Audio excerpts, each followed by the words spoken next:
mìnhចូលឬក៏យ៉ាងណា Pelawat akar Ramadan di sini kemuy. Kontroversi masa depan Ramadan Sananta, PSM Makassar bakal alami kerugian besar. Ujian berat menanti PSM musim depan, Tavares akhirnya ungkap kebenaran. PSM Makassar kalah gercep, Persebaya datangkan pemain veteran Liga 1.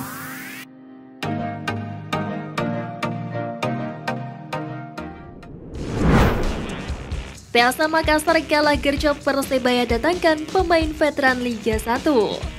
Supporter PSM Makassar harus siap-siap kecewa. Ex Persis Solo Ferdinand Sinaga dirumorkan tidak akan CLBK dengan PSM Makassar.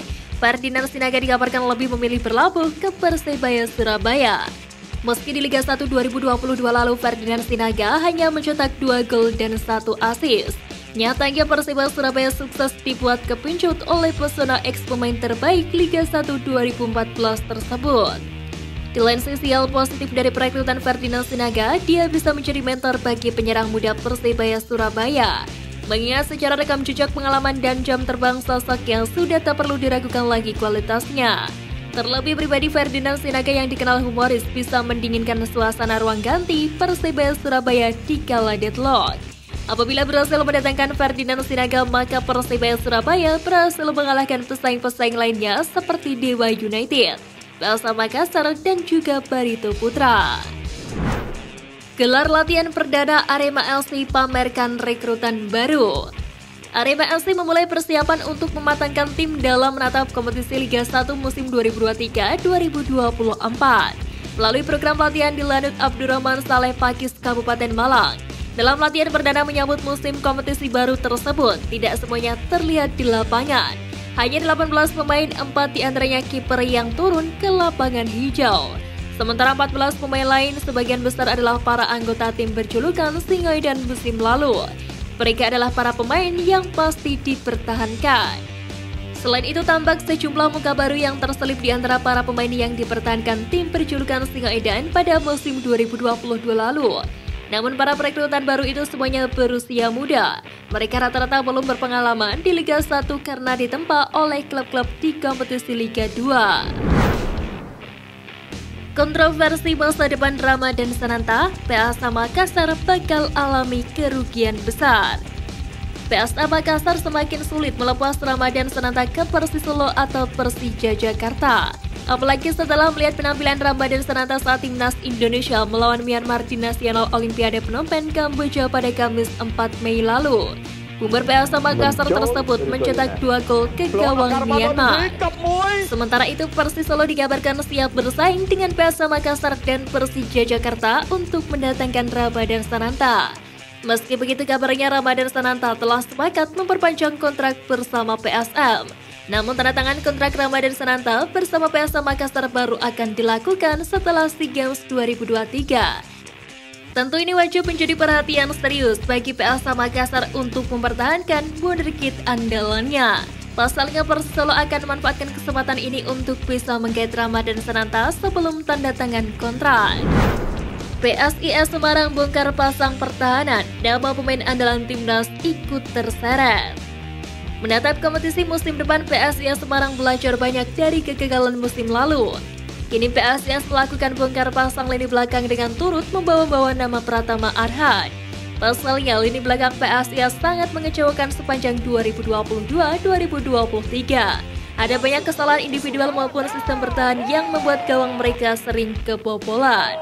Oleh sebab itu, bongkar pasang yang dilakukan PSIS di lini belakang sangat serius. Mereka tanpa ragu merekrut Haikal Al-Hafiz, personal kejutan dalam skuad timnas Indonesia U22 proyeksi SEA Games 2023. Bos PSIS Semarang Yoyo Sukawi menyebut Haikal merupakan pemain yang sudah dipantau oleh tim pelatih. Dia memiliki spesialisasi sebagai bek kiri murni berkaki kidal. Di samping itu, Yoyo turut menyeret nama Pratama Arhan. Menurutnya, kelebihan yang dimiliki Haikal Al-Hafiz sama dengan mantan pemainnya, yakni Pratama Arhan yang kini bermain bersama Tokyo Verdy. Ujian berat menanti PSM musim depan, Tavares akhirnya ungkap kebenaran. PSM Makassar sukses menjadi jawara Liga 1 musim 2022-2023 dengan predikat sebagai tim yang paling sulit untuk ditaklukkan. Tetapi di balik keperkasaan Cukuca terdapat dua tim yang sulit untuk dikalahkan di mata Bernardo Tavares.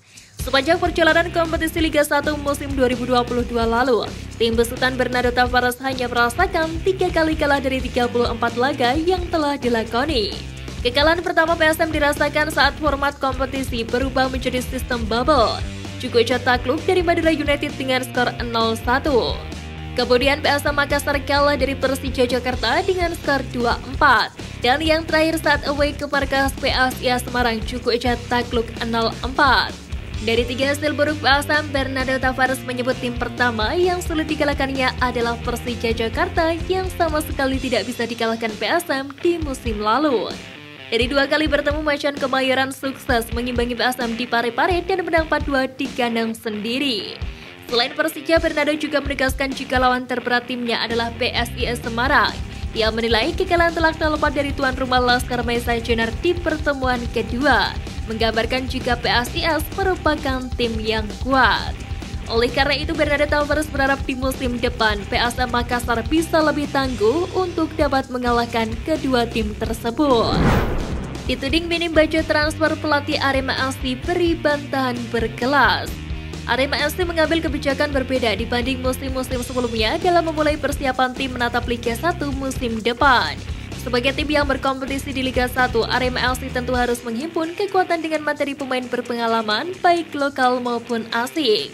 Tetapi untuk musim baru nanti mereka menempuh cara yang tak seperti biasanya. Arema FC belakangan menggelar seleksi secara terbuka bagi arek-arek Malang. Kebijakan ini pun lantas menuai beragam respon dari publik sepak bola. Banyak yang mengatakan program seleksi ini menggambarkan Arema FC sedang minim budget transfer pemain. Asumsi ini berbanding lurus dengan gelaran seleksi bagi para pemain lokal putra daerah. Jika mereka masuk squad, tentu harganya lumayan miring dari segi budget. Namun Joko Susilo tak sepakat dengan asumsi tersebut. Joko Susilo lantas meminta publik untuk berpikir secara jernih dalam mengomentari kebijakan yang ditempuh Arema FC karena ada hal yang jauh lebih penting melalui program ini. Setidaknya pihak klub sudah menunjukkan niat baik untuk memberikan akses terhadap munculnya bakat-bakat pesepak bola muda yang minim perhatian. Sehingga program seleksi secara terbuka bisa menjadi akses bagi mereka untuk mewujudkan cita-citanya mengorbitkan karir sebagai pesepak bola profesional.